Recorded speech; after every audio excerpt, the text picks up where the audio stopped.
Asubuhi bwana nitakiwa nikafanya story ya Tundu Lissu, nikaikave ya nikiwa kama mwandishi. So nikazungumza vitu vingi sana kuhusiana na hali halisi ilivyo kwa sasa. Nikasense danger tu kwamba huenda pale mwisho wa siku unaweza ukaenda kukava habari na jinsi ambavyo tumeona mambo alivyo, ukajikuta umeingia katika matata. Watu wengi wamekuja kwenye comment, wengine wametukana kwenye video ambayo nimeiposti.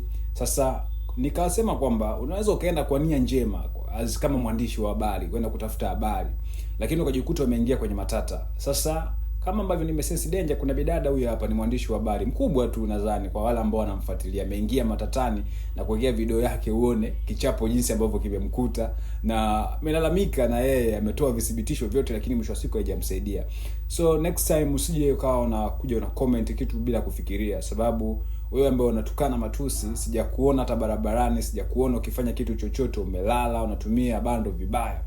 So hicho ndicho nilikuwa nimekiona kwa siku ya leo kwamba hapana kwa kweli, kwa sababu kidogo the way mambo yalivyokuwa haikuhitaji kwenda haraka haraka hivyo kwenda kufanya coverage. Na hii issue bwana ni issue kubwa sana, so kama ambavyo watu tunaichukulia, mwisho wa siku unajikuta unaingia kwenye matatizo ambayo hukutegemea. Sasa angalia video hii ya huyu bidada ambacho kimemkuta, na yeah